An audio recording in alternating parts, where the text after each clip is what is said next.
May mga sandali na hindi ka kausap pero ikaw ang iniisip. Hindi ka present pero ramdam ka. Napansin mo na ba yun? Hindi ito tungkol sa panliligaw, diskarte o mga salitang pampakilig. Ito ay tungkol sa presensya ng lalaking marunong tumahimik, may direksyon at may kontrol sa sarili.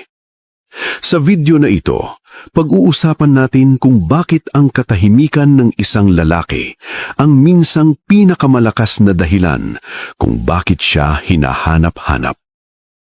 Kung may saysay sa iyo ang ganitong tahimik pero malalim na pagninilay tungkol sa buhay, disiplina at tunay na atraksyon, mag-subscribe ka.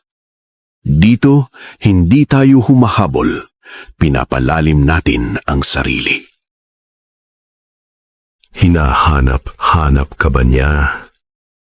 Ang sagot ay bihirang nasa tanong, nasa katahimikan ito. Kapag ang isang babae ay tunay na naghahanap, hindi siya maingay, hindi siya palaging nagtatanong, hindi rin siya lantad sa paghingi ng atensyon. Ang tunay na palatandaan ay hindi ang dami ng mensahe, kundi ang bigat ng presensya mo kapag wala ka. Kung ang katahimikan mo ay ramdam pa rin, may halaga ka sa kanyang isip. Ang lalaking hinahanap-hanap ay hindi nawawala sa sarili para mapansin. Hindi niya pinupuno ang espasyo ng paliwanag, pangungulit o pagpapakitang gilas. Hinahayaan niyang magsalita ang kanyang direksyon sa buhay, ang kanyang disiplina at ang kanyang katahimikan. At sa espasyong iyon, doon nagsisimulang maghanap ang babae. Hindi ka hinahanap-hanap dahil palagi kang nariyan. Hinahanap-hanap ka dahil may buo kang buhay na hindi umiikot sa kanya. May galaw ka, may layunin, may paninindigan. Ang babae ay likas na naaakit sa lalaking may sariling mundo. Isang mundong hindi niya kailangang buuin, kundi gustong silipin.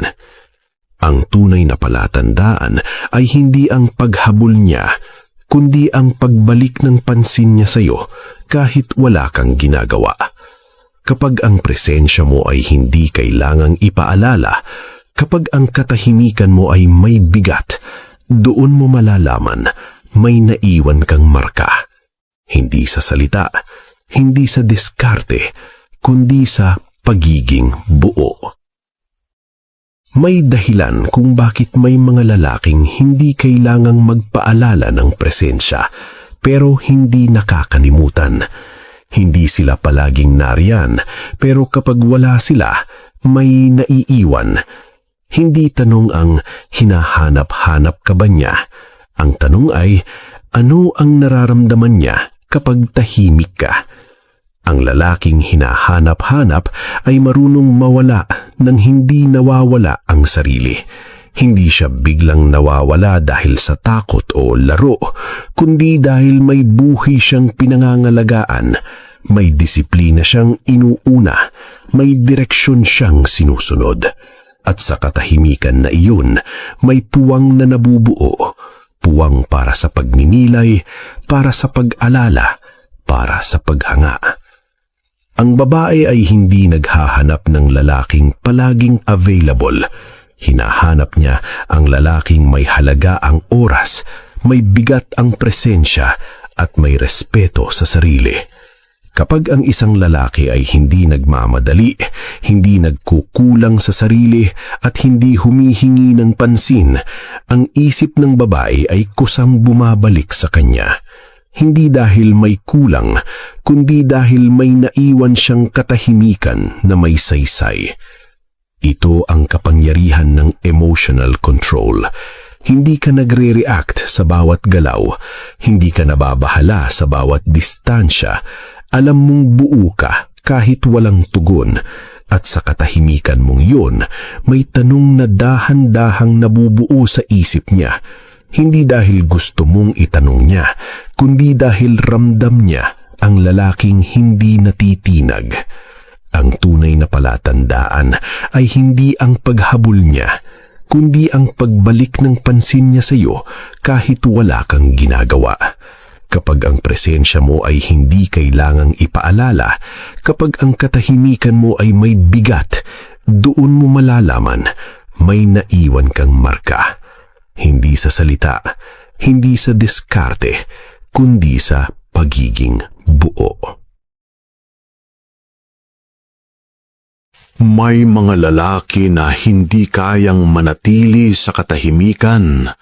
Kapag walang mensahe, kinakabahan.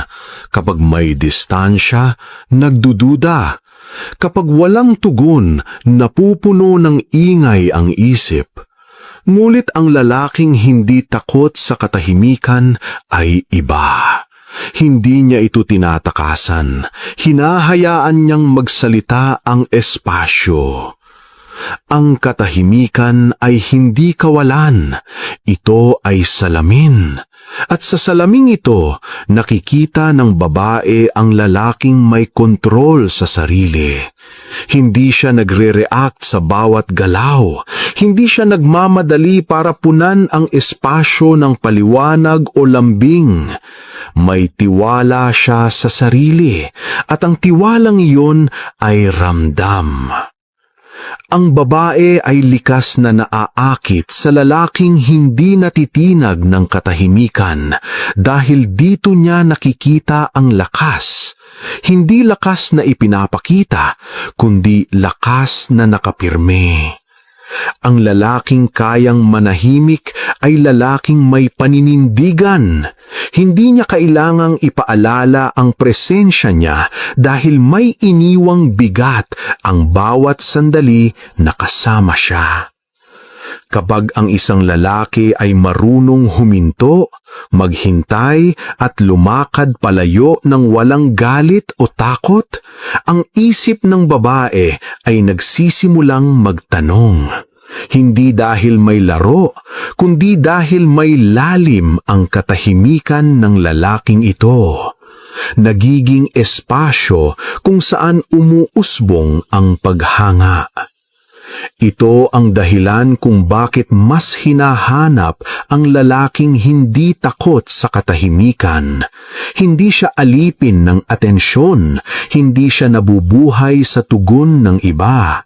May sarili siyang mundo at ang mundo niyang iyon ay may direksyon. May sandali sa buhay ng lalaki na tumitigil siya sa paghabol. Hindi dahil sumuko siya, kundi dahil may naunawaan siya na ang paghabol ay hindi lakas. Madalas, ito ay takot. Takot na mawala. Takot na hindi mapansin. Takot na hindi maging sapat. At sa sandaling binitiwan niya ang takot na iyon, may nagbago. Tahimik, pero malalim. Kapag hindi mo na siya hinahabol, hindi ibig sabihin na wala ka ng pakialam. Ibig sabihin, may pakialam ka na sa sarili mo. May direksyon ka nang mas mahalaga kaysa sa pansamantalang atensyon. May disiplina ka nang inuuna kaysa sa kaba. At ang ganitong uri ng katahimikan ay hindi nawawala. Ito ay naaalala. Ang babae ay hindi laging naaakit sa presensya na palaging naandyan. Mas malalim ang hatak ng presensyang may hangganan. Iyong presensyang ramdam kapag wala dahil may iniwang bigat. Ang lalaking hindi humahabol ay hindi nalalaho. Siya ay bumabalik sa sarili niya. At sa pagbabalik na iyon, mas tumitibay ang kanyang anyo. Mas malinaw ang paninindigan, mas tahimik ang lakas. Hindi mo kailangang ipaalala ang halaga mo kapag alam mo ito. Ang lalaking may self-respect ay hindi nagmamakaanawa para lang sa pansin, hindi nagpapaliwanag para lang manatili. Pinipili niya ang dignidad kaysa sa drama. Pinipili niya ang direksyon kaysa sa pagkalito. At sa bawat pagpiling iyon, may mensaheng dumarating kahit walang salita. Kapag tumigil ka sa paghabol, may puwang na nabubuo. Sa puwang na iyon, may oras ang isip ng babae na bumalik sa alaala. Hindi dahil may kulang, kundi dahil may timbang ang naranasan niya sa iyo. Ang katahimikan mo ay nagiging tanong, ang pagkawala mo ay nagiging pagninilay.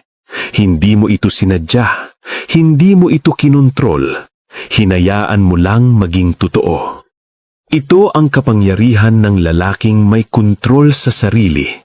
Hindi siya natitinag ng bawat pagbabago ng emosyon. Hindi siya nagre-react para mapanatili ang koneksyon. Alam niya na ang koneksyong pilit ay marupok, ngunit ang koneksyong hinahayaan ay tumatagal. Sa kanyang katahimikan, may kapanatagan.